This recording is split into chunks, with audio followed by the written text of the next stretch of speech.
Bharatiya Janata party के नेता राधा मोहन अग्रवाल द्वारा सचिन पायलट पर की गई टिप्पणी को लेकर अजमेर में कांग्रेस कार्यकर्ताओं का आक्रोश खुलकर सामने आया। कांग्रेस पार्टी के पदाधिकारियों और कार्यकर्ताओं ने बुधवार को गांधी भवन चौराहे पर एकत्रित होकर जोरदार विरोध प्रदर्शन किया और भाजपा नेता का पुतला दहन कर नाराजगी जताई। प्रदर्शन के दौरान कांग्रेस नेताओं ने भाजपा पर राजनीतिक मर्यादाओं को तोड़ने का आरोप लगाते हुए कहा कि इस प्रकार की बयानबाजी लोकतांत्रिक मूल्यों के खिलाफ है।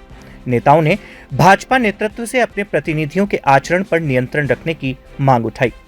प्रदर्शन में शामिल महेंद्र सिंह रलावता और वैभव जैन सहित अन्य नेताओं ने कहा कि भाजपा के कुछ नेता कांग्रेस के वरिष्ठ नेताओं के खिलाफ अपशब्दों का इस्तेमाल कर सस्ती लोकप्रियता हासिल करने का प्रयास कर रहे हैं। उन्होंने इसे राजनीतिक स्तर के गिरने का संकेत बताया। नेताओं ने कहा कि सचिन पायलट प्रदेश ही नहीं बल्कि देश के प्रमुख नेताओं में गिने जाते हैं और उनके खिलाफ इस प्रकार की टिप्पणी पूरी तरह अनुचित है।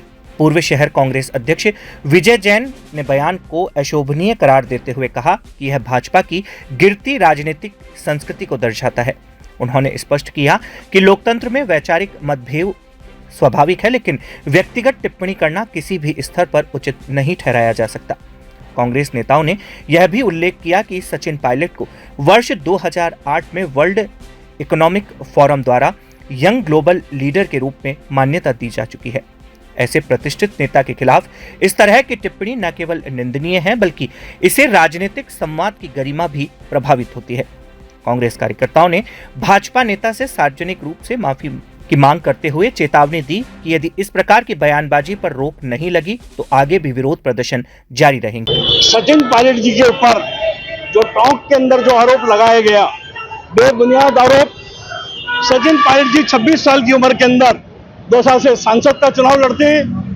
31 साल की उम्र के अंदर अजमेर से सांसद बनकर भारत सरकार में मंत्री बनते हैं, राजस्थान सरकार के डिप्टी सीएम बनते हैं, प्रदेश कांग्रेस कमेटी के अध्यक्ष बनते हैं। ऐसे नेता के ऊपर यह आरोप लगाना उनकी ऊंची मानसिकता को दर्शाता है। और ये आरोप सचिन पायलट पे नहीं है, राजस्थान की जनता का अपमान किया है। अगर आज उनको देखना है तो जिस टॉक में वो बात कर रहे थे, वहां का जो पूर्व सांसद है सुखदेव सिंह जौनपुरिया जो उनके साथ बैठा था, पूछो कहाँ का है, पूछो भूपेंद्र यादव कहाँ का है, पूछिए इन तमाम लोगों के साथ के अंदर। और बहरूपिया अगर आपको देखना है तो वो बहरूपिया जो गुजरात से जाकर वाराणसी में जाकर चुनाव लड़ता है और फिर उसके बाद में उसके सहयोगी साथी ऐसी बात करके उनको बौखलाहट इस बात की थी कि जो टोंक की जो सभा है 1500 लोगों में सिमट गई थी, उसको भ्रांति को दूर कराने के लिए आक्रोश जल का डाइवर्शन करने का प्रयास किया। और ऐसे मूवमेंट में कांग्रेस का कार्यकर्ता राधा मोहन जी को जहां जहां जाएंगे काले झंडे भी दिखाएंगे, पैकेटिंग भी करेंगे, धरना भी देंगे, पर सचिन पायलट का अपमान नहीं सहेगा राजस्थान। जी आज अपने प्लान में सक्सेस हो गए। भाजपा के सारे नेताओं की यही नीति है कि कांग्रेस के बड़े नेताओं को वो निशाना बनाए, उनके लिए अपशब्द बोले, नेगेटिव राजनीति करें और छा जाएं अपने बड़े नेताओं के उसमें। इनके पास पॉजिटिव करने को तो कुछ होता नहीं है और ऐसी राजनीति करके ये सोचते हैं कि मीडिया से फुटेज मिल जाएगी।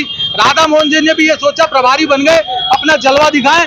यहाँ पे किसी को बोल के दबंग नेता जाहिर हो, ये दबंगाई नहीं है, ये एक तरह का छिछोरापन है। मोदी जी भी वाराणसी से चुनाव लड़े थे, गुजरात के हैं, तो क्या वो भगड़े हो गए? या बहरूपिया बोलना, भगोड़ा बोलना, इट इज नॉट फेयर, ये बहुत गलत बात है। ऐसे बड़े नेताओं को शोभा नहीं देता। पायलट साहब हमारे नेता हैं, उनके लिए ठीक है। राधा मोहन जी ने ये जो किया, खुद यूपी से आते हैं, वहां पे उनको कोई वेटेज नहीं मिल रहा, राजस्थान के प्रभारी बने, उन्होंने देखा यहाँ पे कैसे वेटेज मिले। लेकिन पायलट साहब हमारे नेता है, जन के नेता है, तो हमारा उनको हम राधा मोहन जी को नहीं सुधार सकते क्योंकि वो प्री प्लानिंग से उन्होंने ऐसा किया। लेकिन हम अपना आक्रोश व्यक्त कर रहे हैं कि यह चीज भाजपा नेताओं की गलत है। जनता को भी समझना चाहिए कि इस तरह पायलट साहब कभी उनसे मिले नहीं, लेना एक ना देना दो, यहाँ आके अपने को आक्रोशित होके भाषण दे रहे हैं। इससे क्या वो दबंग नेता बन जाएंगे या क्या वो छा जाएंगे जनता की नजरों में? ऐसा नहीं होगा। हम उनकी निंदा करते हैं, उनको माफी मांगनी चाहिए, सकारात्मक काम करने चाहिए, जनता के बीच में सकारात्मक काम करके आना चाहिए। ये नेगेटिव राजनीति, सम्राट चौधरी जी बिहार के गालियां बक बक के मुख्यमंत्री बन गए, ये इनकी नीति है। ठीक है, अब तक प्लान में सक्सेस हो रहे हैं, आगे नहीं होंगे। पायलट साहब के लिए हम कुछ नहीं सुनेंगे। जिस तरह भारतीय जनता पार्टी के प्रदेश प्रभारी राधा मोहन दास के बिगड़े बोल जो राजस्थान के लोकप्रिय नेता और जन जन के लाडले सचिन पायलट साहब के लिए उन्होंने शब्दों का, अशोभनीय शब्दों का उपयोग किया है, उसके खिलाफ पूरे राजस्थान के अंदर जो जगह जगह आंदोलन है। अजमेर के अंदर कांग्रेस के कार्यकर्ताओं ने मिलकर राधा मोहन दास का जो है पुतला दहन किया है और भारतीय जनता पार्टी के खिलाफ नारे लगाए, राधा मोहन दास आप माफी मांगो, क्योंकि जो सचिन पायलट साहब के लिए उन्होंने शब्द कहे, सचिन पायलट एक विकास पुरुष, एक संघर्षशील और जन जन के अंदर समाये हुए सचिन पायलट साहब हैं। सचिन पायलट साहब की बेइज्जती देश बर्दाश्त नहीं करेगा, प्रदेश बर्दाश्त नहीं करेगा और एक एक कार्यकर्ता सचिन पायलट साहब के साथ है। आज यहाँ विरोध प्रदर्शन करके हमने आगाज किया, अगर उन्होंने माफी नहीं मांगी तो जन आंदोलन होगा और बड़ा आंदोलन होगा।